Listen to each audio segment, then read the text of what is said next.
How to talk to your friend about their pornography habit. So your friend or young person that you're mentoring has asked you to keep them accountable regarding their internet viewing habits. Maybe you've received a Covenant Eyes report that they've been viewing pornography. And you're wondering, what do I do? What do I say?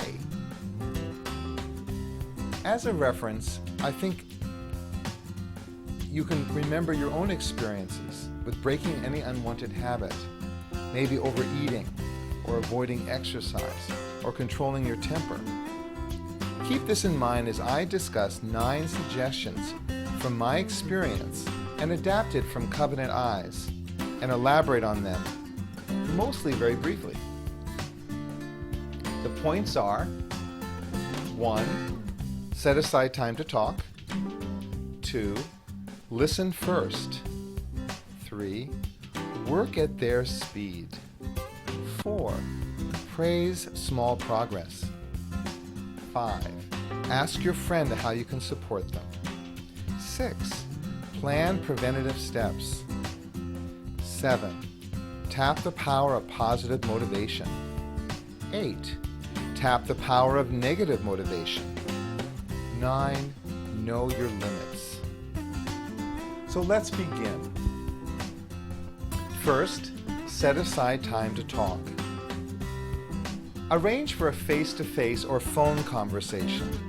Email is convenient, but it doesn't convey much warmth, and it's more easily misunderstood. Take time to talk to them directly. And do this regularly, not just when there's a problem to discuss, but especially when there's some progress to celebrate. Number 2, listen first. You can never go wrong by encouraging your friend to talk first about what they did, why they did it, and what they think and feel about it. Asking skillful questions is the real hallmark of any good coaching or counseling. So the best thing is to ask helpful questions that get them talking and thinking about themselves and what they feel and think about things. At some point in the first few conversations, ask them about their habit in very practical detail. How often do you view pornography? How often do you masturbate? When do you usually look at porn? What time of day? What time of the week? Where? What room specifically? Under what circumstances? Is it usually after a tiring day? Is it after a fight with your spouse or other partner? When no one else is at home or when no one's in the office?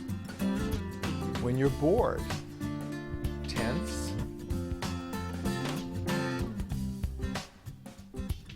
Ask them, what do you do afterwards? Do they sleep? Do they take a shower? What do they do? And finally, 2 vital questions to have them answer very, very honestly. What do you like about the habit? What do you enjoy? What are the benefits that you find that are hard to give up? And then also, what do you dislike about it? What do you really find uncomfortable or problematic for you? Not just what you're supposed to dislike about it, but what do you actually dislike about it? What are the disadvantages that you're very much aware of? Now, sometimes the value of these questions is that they may never have really thought about some of these things. They maybe just automatically just indulge their habit and don't think about it.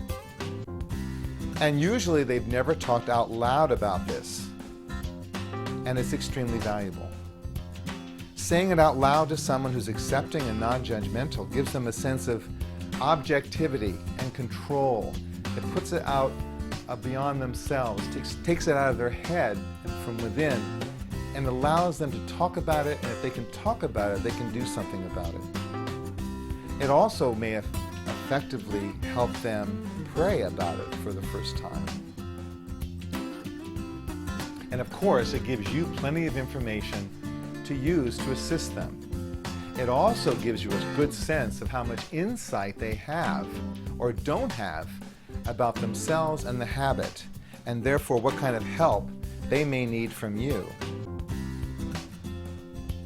Remember, if you do nothing else, if you have no idea what to say to them, asking questions that help them think through and understand themselves better will always be valuable.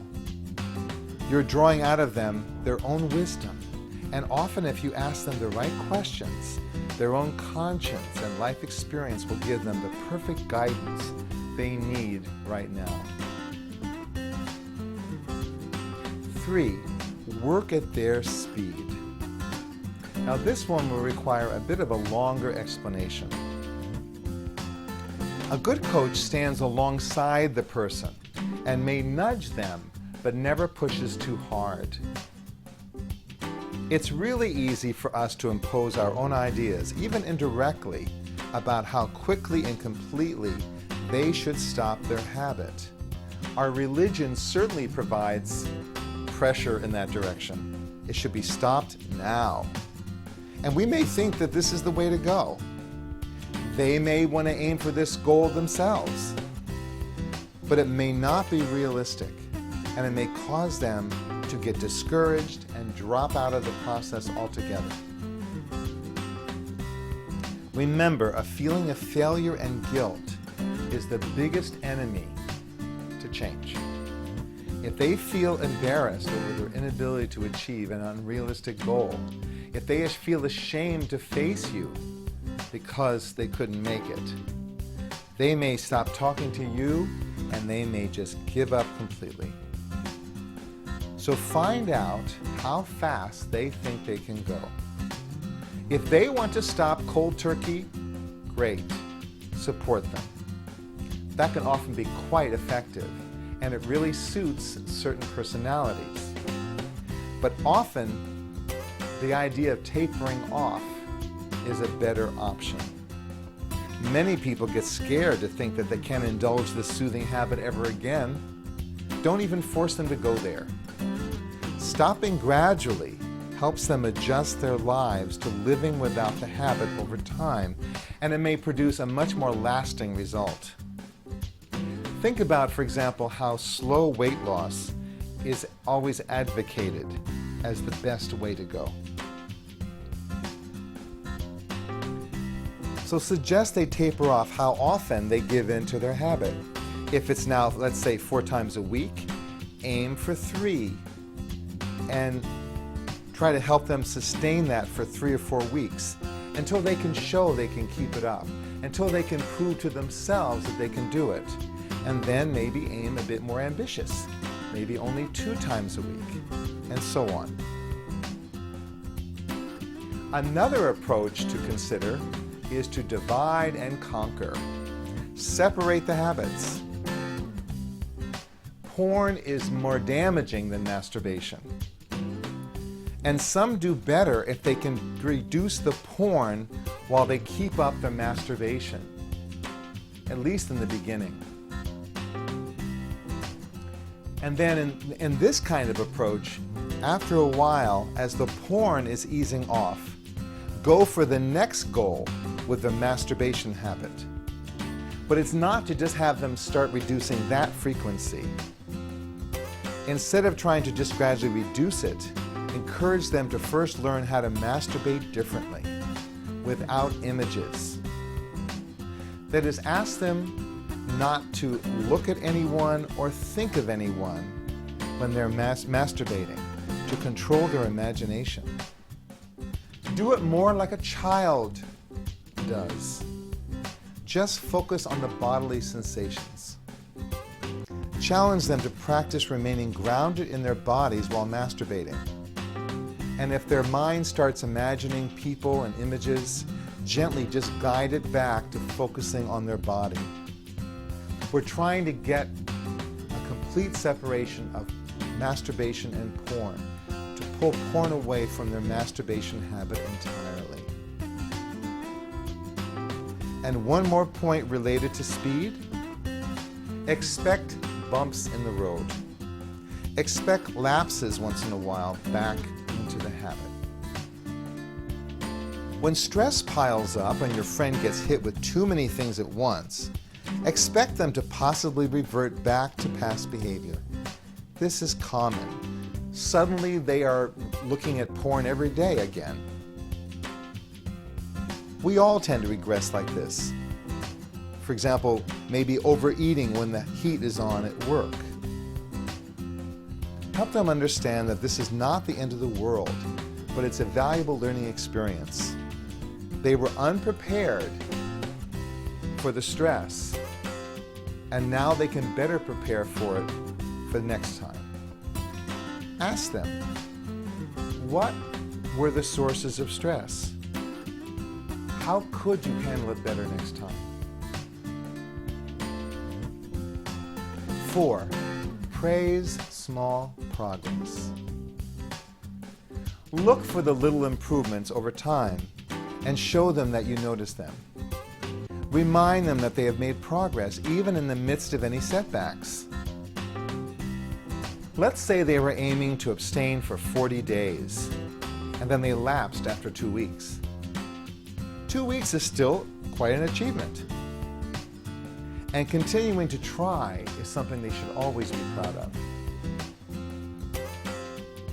5, ask your friend how you can support them.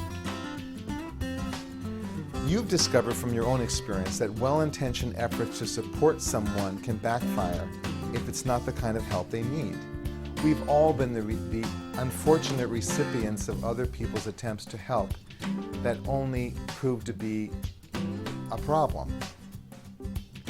Find out what kind of help they want from you. Is it to be able to call you when they're stressed? To get a friendly text during the week? To help them analyze stressful situations? For advice in handling a difficult relationship? Do they want to know that you're praying for them? They may have little idea what they need at first, but over time they may develop a very good sense of what is and is not valuable for them. Ask them, when you indulge your habit, what's the best way for me to encourage you? How would you like me to challenge you? Toss around ideas together to see what might work best. 6, plan preventative steps. Explore with them the patterns in their lives that seem to lead to the wrong use of the internet. You both got some idea of this from earlier questions. Then brainstorm ways to disrupt these patterns, to put up walls between them and temptation. And remember that reducing the negative habit is only half the solution. The other half is building up the positives to replace the habit.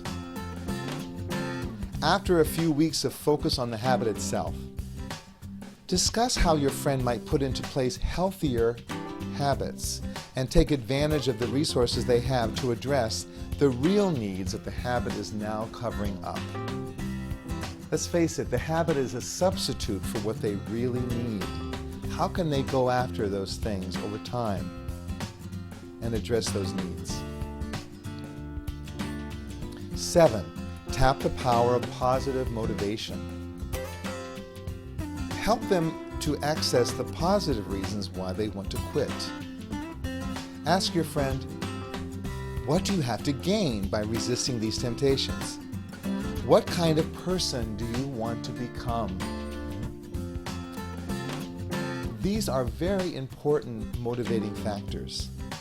Take note of what they say and remind them of these reasons in the future when they may forget and get discouraged. 8, harness the power of negative motivation.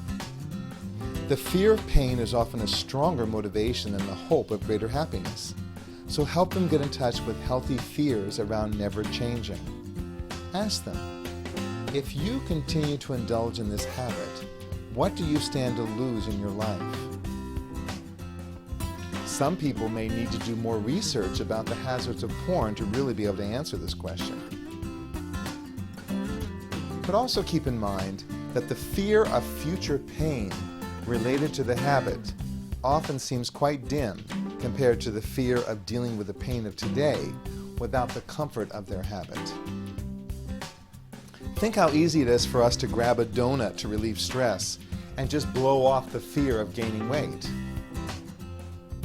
Empathize with them, how hard it is to give up habits, even as you nudge them to remember why they fear not changing.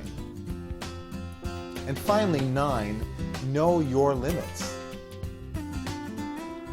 This means 2 things. First, be careful to protect yourself. Don't go in too much explicit detail about the porn they're viewing, such that it's damaging to you. And second, sometimes other people need to be brought into this accountability relationship. It might be a parent or partner, it might be a mentor or a spiritual leader or a counselor. Be mindful of when you may need some extra help or someone else needs to know what's going on. By the way, at Pure Mind Online, we'd like to provide a forum or other means for accountability partners to get together and compare notes and get some of the added support they need. So that's it, the 9 suggestions. To remind you, set aside time to talk, listen first, work at their speed, praise small progress, ask your friend how you can support them, plan preventative steps, tap the power of positive motivation, tap the power of negative motivation, and know your limits. I hope this has been helpful. The role of accountability partner is a precious opportunity for God to work through us to convey His unconditional love and wisdom. May God bless your efforts to support your friend.